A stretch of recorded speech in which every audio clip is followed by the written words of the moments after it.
अस्सलाम वालेकुम दोस्तों। आज अपने बाइकर दोस्तों के लिए एक ऐसा फ़ॉर्मूला लेकर आया हूँ, जिसके इस्तेमाल करने के बाद इंशाअल्लाह आपके बाइक में कभी भी रस्ट नहीं लगेगा। अगर कहीं आपके बाइक में रस्ट लगा हुआ है, वो आहिस्ता-आहिस्ता करके जाएगा।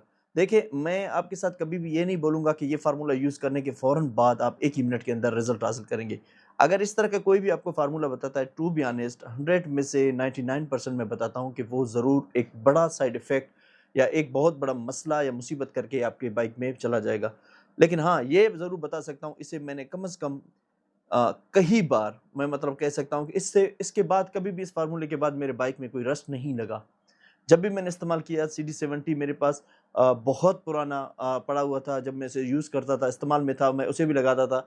तब भी उस बाइक से लेकर आज तक मैं जिस होंडा प्राइडर को यूज़ कर रहा हूँ, आज तक मैं टू बी ऑनेस्ट बताता हूँ, इसे इस्तेमाल करने के बाद आपके बाइक में रस्ट नहीं आएगा।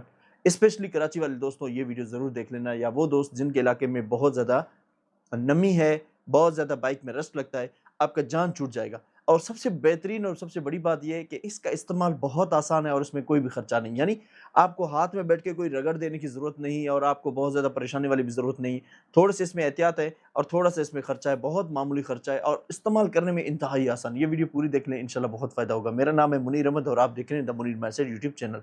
आगे जाने से पहले आप लोगों से रिक्वेस्ट करूँ, इस चैनल को सब्सक्राइब करें। आप लोग वीडियोज़ माशाल्लाह बहुत ज़्यादा देखते हैं, लेकिन बहुत से दोस्त अब तक सब्सक्राइब करना भूल जाते हैं, सब्सक्राइब नहीं करते। तो काइंडली इस तरह चैनल को सब्सक्राइब करें और मेरे साथ रहें, मुझे खुशी होगी, मेरे वीडियोज़ आप तक पहुँचते रहें। मुझे सब्सक्रिप्शन की बहुत ज़्यादा ज़रूरत है। जब आप मेरे चैनल को सब्सक्राइब करते हैं, यकीन जानिए नेक्स्ट वीडियो बनाने में मुझे उतनी ही इंटरेस्ट और उतना ही ज़्यादा मुझे हौसला मिलता है। मैं उम्मीद करता हूँ कि मेरी इस फीलिंग को आप ज़रूर समझते होंगे। आपसे क्या जाना है, जस्ट एक सब्सक्राइब ही करना है। अगर आप इन्फॉर्मेटिव वीडियोज़ आप तक नहीं पहुँच रही, तो आप बिल्कुल सब्सक्राइब ना करें। अगर आप एक लम्हे के लिए सोचें कि इसमें वीडियोज़ को बनाने के लिए हम कितना मेहनत करते हैं, कितना टाइम निकालते हैं और आप लोगों को कितना फ़ायदा देने की कोशिश करते हैं।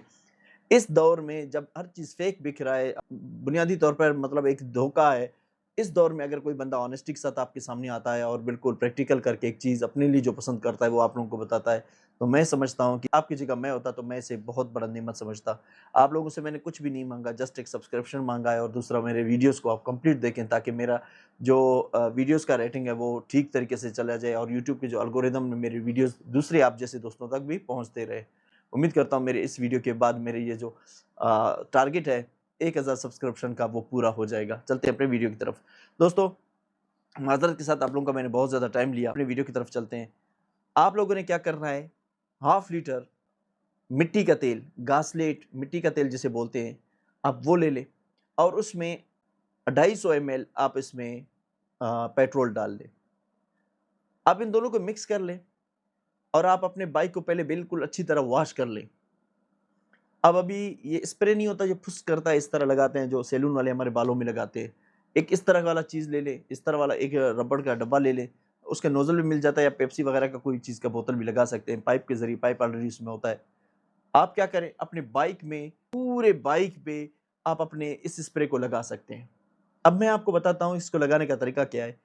पहले तो आपकी बाइक बिल्कुल वॉश होनी चाहिए, क्लीन, साफ, मडगार्ड वगैरह जो भी चीज़ें हैं बिल्कुल साफ होनी चाहिए। अब अगली चीज़, आप जब अपने बाइक पे इस चीज़ को लगाना शुरू कर देते हैं, पूरे बाइक के ऊपर लगाना शुरू कर देते हैं, अगर ये थोड़ा कम पड़ जाए तो आप इसकी क्वांटिटी बढ़ा सकते हैं। अच्छा, इसे जब आप अपने बाइक पे लगाएँगे, कम से कम आप इसे आधा घंटा छोड़ दें। पहली बार आपने किया, आपने अपने बाइक पे ये चीज़ें लगाई, पहले तो बाइक आपका बिल्कुल साफ था। क्लीन का मतलब ये नहीं कि पानी टपक रहा हो, नहीं। क्लीन का मतलब जब अपने बाइक को वॉश करें, मट्टी वगैरह से बचाकर उसको पहले खुश्क कर लें। उसके बाद ये अप्लाई करें, आधा घंटा, 1 घंटा आप अपने बाइक को वैसे रहने दें। अब क्या करें, कोई भी जो कपड़ा मैंने नहीं बताया था आप लोगों को, माइक्रो ये फैब्रिक। वीडियो में मैं आपको दिखाता हूँ ये कपड़ा। आप ये कपड़ा ले लें, आपको तकरीबन 200, 250, 150 में मिल जाएगा। आप आम कपड़ा इस्तेमाल ना करें, उसके इसकी वजह से आपकी बाइक में स्क्रैचेस पड़ जाते हैं। अब आप इस कपड़े की मदद से आप अपने बाइक के पार्ट्स को बिल्कुल आहिस्ता-आहिस्ता रब करना शुरू कर दें। जो जगह ज़ंग वाले हैं उसको ज़्यादा थोड़ा मेहनत करें, थोड़ा-सा आप रगड़ा ही देंगे। आप अलॉय रिम से लेकर रिम, आपके बाइक के दीगर पार्ट्स, आप एक मर्तबा जब इसको साफ़ करके देखेंगे, पहले उसको तस्वीर ले लें। एक बार जब साफ़ करेंगे अपने बाइक को, उसके बाद अपने उस बाइक के तस्वीर को दोबारा एक तस्वीर ले लें। आप जब इन दोनों का डिफ़रेंस करेंगे, आप हैरान हो जाएँगे। अच्छा, एक चीज़ होता है केमिकल वाली चीज़ें जो आपके बाइक पे साइड इफ़ेक्ट छोड़ के जाते हैं। इस चीज़ का सबसे बड़ा फ़ायदा ये है कि आपके बाइक में जो रस्ट लगने वाला है, वो लगने नहीं देता। जैसे नहीं होते रस्ट के अंडे, जिसे मैं कहता हूँ अक्सर, यानी रस्ट जो आने वाला होता है वो उसको तो हमेशा के लिए ख़त्म कर देता है। और अगली चीज़, जहाँ पे आपका हाथ नहीं पहुँचता, जहाँ पे आप कभी उस जगह को टच भी नहीं कर सकते, ये उन जगह पे जाके अगर कोई रस्ट बनने वाला होता है, मिसाल के तौर पर किसी नट के नीचे वाशर के पास कोई रस्ट बनने वाला है, तो आपका हाथ मामूली चीज़ों पे तो नहीं पहुँच सकता, ये लिक्विड फॉर्म में वहाँ पे चला जाता है। अगर आपने उस जगह को रब ना भी कर सके, तो उस जगह पे कम से कम नेक्स्ट रस्ट जो आने वाला है रस्ट है वो नहीं होगा, और जो रस्ट बना हुआ है वो आहिस्ता-आहिस्ता खत्म होता जाएगा। अब आपने अपने पूरे बाइक को रब की दाएँ-बाएँ, ऊपर-नीचे, और उसके जो स्टीयरिंग है उसके, अच्छा, जहाँ भी आपके बाइक में एल्यूमीनियम वाले पार्ट्स हैं, जहाँ भी आपके बाइक में स्टील के पार्ट्स हैं, वो इतना चमकने लगेंगे कि आप हैरान हो जाएँगे। आप समझेंगे ये बिल्कुल न्यू है। आप अपने बाइक के जो स्पोक्स हैं, तारें हैं रिम के अंदर, आप उनको एक-एक करके यूँ इस तरह तारों को भी करें, ठीक है? रिम को तो आपने इस तरह रगड़ दे दिया ना, व्हील को फिरा-फिरा के इस तरह लगाते गए आप। अब आप क्या करें, इसके जो स्पोक्स हैं ना, उनको यूँ-यूँ करते जाएँ। कपड़ा जो पकड़ा है आपने, एक-एक स्पोक्स को, थोड़ा-सा मेहनत है। इसके बाद आप अपने स्पोक्स को देखेंगे ना, जो इसके तारे हैं जो देखेंगे, आप हैरान हो जाएँगे, बिल्कुल चमक रहे होंगे। अब आपको इस बाइक को जब आपने रब कर लिया, अब इसको वॉश करने की ज़रूरत नहीं है। अब इसको पानी लगाने की ज़रूरत नहीं। आप अपनी बाइक को ड्राइव कर लें, बिल्कुल आप चलाएँ। ये पहली दफ़ा वाला मुशक्कत था। हाँ, आपकी बाइक में अगर बहुत ज़्यादा रस्ट लगा है, ये आपसे 2, 3, 4, 5 बार इस तरह का प्रोसेस माँग सकता है। लेकिन मैं अमूमन क्या करता हूँ, अपने भी किसी बाइक को तकरीबन 3, 4, 5, 6 महीनों के बाद ज़रूर एक बार ऐसा करता हूँ। 3-4 महीने उस बार कह रहा हूँ कि मैं कम से कम 5-6 महीने के बाद करता हूँ। उसकी वजह ये है कि हमारा जो इलाका है ना, वो रस्टी नहीं है, यानी सूखा इलाका है, खुश्क इलाका है, मट्टी वाला इलाका है। यानी जैसे कि कराची है, सिंध के इलाका जाते हैं, साहिली पट्टी वाले इलाके जाते हैं, इस तरह हमारा इलाका नहीं है। जो बलूचिस्तान को जानती है तो उनको अंदाज़ा है कि इस तरह यहाँ पे गाड़ियों को ज़्यादा रस्ट नहीं लगता।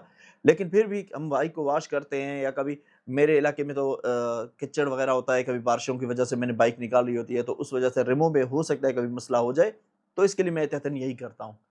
आप यकीन कीजिए, इस फ़ॉर्मूले को अपनाइए, आप मुझे दुआएँ करेंगे। अब मैं उस दोस्त का ज़िक्र करता हूँ जिसने मुझे मैसेज करके बताया था कि मैंने मोटरसाइकिल लिया होंडा प्राइडर, उसकी टैंकी के अंदर रस्ट लगा हुआ है। अब उस दोस्त को मैं एक चीज़ बताना चाहता हूँ। एक होता है कि आपके बाइक में एक्सटर्नल कोई चीज़ रस्ट लगता है, तो उसको उस तरीके के साथ हम ट्रीट करते हैं। टांकी के अंदर मोस्टली जो रस्ट लगता है ना, इसका या तो ये नहीं लगना चाहिए। नई बाइक में तो लगता है, तो ये समझो क्लेम वाला प्रोसेस है। और दूसरी चीज़ है, आपके जो बाइक में मैं बता सकता हूँ, एक आध मेथड्स हैं मेरे पास, मैं आपको बताऊँ। ये एक आप ले ले, नमकीन जो होता है आपके ना, तेज़ाब होता है। तो आप अगर वो नमकीन तेज़ाब लेते, तो वो थोड़ा-सा एहतियात बहुत ज़्यादा माँगता है। आप अप्लाई ना करें तो बेहतर है, कि उसकी मदद से क्या करते हैं, आपके बाइक में टैंकी को उतारते हैं, फिर ये अंदर उसके सहारा लगा देते हैं, और उसके बाद क्या करते हैं कि उसको मतलब दाएँ-बाएँ घुमाते हैं, आधा घंटा कुछ छोड़ देते हैं, और उसके बाद उसके ऊपर एक लेप कर देते हैं, एक केमिकल का। फिर उसके बाद उसको भट्टी में डाल देते हैं, ताकि वो पूरे का पूरा कंपाउंड जो है, जो लेप करते हैं, यानी उसमें पूरे के पूरे साइडों में लगाते हैं, उसमें डाल के कंपाउंड को जो शेक करते हैं, तो वो पूरे के पूरे बॉडी में लग जाता है, और उसके बाद इसको भट्टी में डालते हैं, ताकि वो कंपाउंड यानी कंप्रेस हो जाए, कलर की तरह अंदर जब जज़ब हो जाए उस बाइक के टैंकी के अंदर। हाँ, अक्सर लोग क्या करते हैं, इस कंपाउंड को लगा के बाद उसको सिर्फ़ खुश्क कर देते हैं, और बाद में जब पेट्रोल डालते हैं, वो सारे के सारे कंपाउंड इंजन में चला जाता है। मैं आपको इस प्रोसेस की तरफ डायरेक्टली आपको नहीं कहता, क्योंकि ये बहुत ज़्यादा टाइम माँगता है, ज़रूर इसमें गलती के चांसेस बहुत ज़्यादा होते हैं। क्या फ़ायदा आपके बाइक का इंजन भी खराब हो जाए 4 रुपए की खातिर। मैं आपको यही ऑनेस्टी के साथ कहूँगा, एक तो आप मुझसे इतना दूर हैं, और इस तरह की चीज़ें यहाँ से बैठ के नीम हकीम की तरह मैं आपको बताऊँ, तो मैं समझता हूँ आपके साथ मैं नाजायज़ी कर रहा हूँ, बल्कि मैं अपने पूरे इन दोस्तों के साथ नाजायज़ी कर रहा हूँ। बताने के लिए, शोहरत के लिए मैं बता सकता था आपको। हाँ, ये ज़रूर कहूँगा आपको, अगर आप अपने बाइक का टैंकी उतार सकते हैं, आप उतारें। आप पेट्रोल और गासलेट वाला ये मिक्सचर बना के आप इसमें डालें। आप उसको ठीक तरीके से शेक करें, और आपका हाथ तो अंदर नहीं पहुँचेगा कि आप उसको रब कर सकें। इससे ये ज़रूर होगा कि आपके बाइक में जो रस्ट लगा हुआ है, जो अंदर अभी गिर रहा था, वो सारे के सारा आप निकाल सकते हैं। लेकिन इसमें फिर एक और मसला है, ये जो आप अगली बार पेट्रोल डालेंगे, पेट्रोल बहुत ज़्यादा खुश्क होता है। जब एक बार रस्ट आपके बाइक के टैंकी के अंदर लगा हुआ है, तो दोबारा वो पेट्रोल की वजह से फिर रस्टी वाला एरिया फिर तो बनता रहेगा। अगर मेरा बिरादरी वाला सलाह अगर आप समझते हैं, मानते हैं, तो मैं आपको यही कहूँगा कि आप टांकी चेंज कर लें तो बेहतर है आपके लिए। हाँ, इस टांकी को रख लें, आप इसके प्रोसेस करवा लें, या किसी बड़े कारीगर मैकेनिक के पास आप अभी भी ले जा सकते हैं। आप किसी बड़े सिटी में, पंजाब में रहते हैं, लाहौर में, कराची में, आप किसी भी कारीगर से ये चीज़ करवा सकते हैं। लेकिन बशर्त यही है कि कंपाउंड को वो आपको दोबारा वो भट्टी में डाल के दे दे। लेकिन फिर उसके लिए आपके पूरे का पूरा कलर ख़राब हो जाएगा, ये जो आपके बाइक में जो पूरा कलर है, आउटर साइड का जो शो वाला कलर है, जो कंपनी से किया हुआ है, ये आपका ख़राब हो जाएगा, तो फिर आपके लिए एक मसला हो जाएगा। इतना ज़्यादा खर्चा करने, लेंथी प्रोसेस करने के बजाय मैं यही सलाह देता हूँ, अगर आपको मसला हो रहा है, ज़्यादा मसला हो रहा है जेनुइनली, तो मैं आपको यही सजेस्ट करूँगा कि आप इसका टैंकी चेंज कर लें। क्योंकि ये आपके बाइक के इंजन में आप कंपाउंड चला जाए, उसके ज़रा चला जाए, आपके लिए बहुत ज़्यादा मसला करता है। उम्मीद करता हूँ ये मेरी बातें आपको समझ भी आ रही होंगी। आप अगर उसको मेरी नज़र से देखेंगे, थोड़ा-सा अपने ज़्यादा तकलीफ़ वाली चीज़ों को मद्देनज़र रखेंगे, जैसे कि मैं आपको देख रहा हूँ, तो आपको इन चीज़ों से बेहतर है कि आप अपने टैंकी को चेंज कर लें। तो अल्लाह पाक का इसी में भी बेहतरी होगा, बजाए आप इसमें टोटके अप्लाई करें। अगर आप मीठा जो नमकीन तेज़ाब वाला मैं जो आपको बता रहा हूँ, वो थोड़ा-सा लो होता है मिक्सचर, लेकिन उसमें फिर भी आँत वगैरह का मसला होता है, आँखों में जाने का मसला होता है। आप टैंकी निकालेंगे, आपसे ख़राब मसला हो जाएगा। ये इस आप किसी मैकेनिक के पास करवाइए ये काम, जिस पे आपको ट्रस्ट हो, तो फिर भी ठीक है, लेकिन उससे थोड़ा ज़िम्मेदारी माँगे कि भई इसके कंपाउंड वगैरह दोबारा इसके रस्ट टैंकी के अंदर ना चला जाए। हाँ, अगर ये मेरे पास होता, लेकिन मैं इस तरह मैकेनिक तो नहीं हूँ टू बी ऑनेस्ट, मुझे आइडियाज़ बहुत है, लेकिन इन चीज़ों को मैं रिसर्च करता हूँ, देखता हूँ, लोगों से पूछता हूँ और लोग जो मेरे सामने होते हैं, वो मुझे बताते हैं। मुझे इन्फॉर्मेशन तो मिलता रहता है, लेकिन ये टू बी ऑनेस्ट एक टैंकी वाला मामला मैंने अपने हाथों से कभी भी नहीं किया। हाँ, मुझे इसके फ़ॉर्मूलाज़ थोड़े बहुत पता हैं कि किस तरह ये ख़त्म हो सकता है कंपाउंडिंग करवाने के बाद। एक बार वो रस्ट उतर जाए, फिर कंपाउंड करवाने के बाद वो बंद हो जाता है। लेकिन ये आप नहीं कर सकते, ये कोई मैकेनिक ही कर सकता है, वो मैं भी नहीं कर सकता, ये टाइम गेम प्रोसेस होता है, फिर हम इसको भट्टी में कहाँ डाल सकते हैं। उम्मीद करता हूँ मेरी बातें आपको समझ आ गई होंगी। और दोस्तों, ये जो मैंने आप लोगों को तरीका बताया ओवरऑल बाइक का, आप अपने न्यू बाइक पे भी अप्लाई कर सकते हैं, ओल्ड बाइक पे भी अप्लाई कर सकते हैं। ये आप एक बार अप्लाई करके देखें, आपके बाइक का जो शाइन है, उसका जो कलर है, उसका जो ब्राइटनेस है, वो जो खूबसूरती है, वो निकल के आता है बिल्कुल। और आपके बाइक में रस्ट वाला मामला तो बिल्कुल होने वाला ही नहीं है। अच्छा, यहाँ पे ये बताऊँ, वन्स अगेन बताऊँ कि कपड़ा आप लोगों ने आम जो कपड़ा होता है, घर वाला कपड़ा, वो इस्तेमाल नहीं करना। वो जो सूती कपड़ा मैं आप लोगों को बता रहा हूँ कि जो आपको टॉवल की तरह नहीं होता, ये वीडियो में मैं उसकी तस्वीर भी लगा के रख रहा हूँ, ये जो आप देख रहे हैं तस्वीर, आप यही वाला कपड़ा लेके अपने बाइक में इस्तेमाल करेंगे, यकीन जानिए आपके बाइक हमेशा ज़ीरो का ज़ीरो रहेगा। तो उम्मीद करता हूँ मेरी ये वीडियो आप लोगों के लिए इन्फॉर्मेटिव होगी। अगर आपने इस बारे में कोई भी चीज़ पूछनी है, बतानी हो, आप मुझे कमेंट करके बताएँ, मुझे खुशी होगी। सब्सक्राइब करें, मुझे आप लोगों के सब्सक्रिप्शन की बहुत ज़्यादा ज़रूरत है। 1000 सब्सक्रिप्शन, मतलब कि जितने भी दोस्त इस वीडियो को देखते हैं, वो ज़रूर सब्सक्राइब करें, आप लोगों की बड़ी मेहरबानी होगी। इस तरह की इन्फॉर्मेटिव वीडियोज़ बनाने के लिए ये आप लोगों की तरफ से मुझे एक हौसला अफ़ज़ाई है।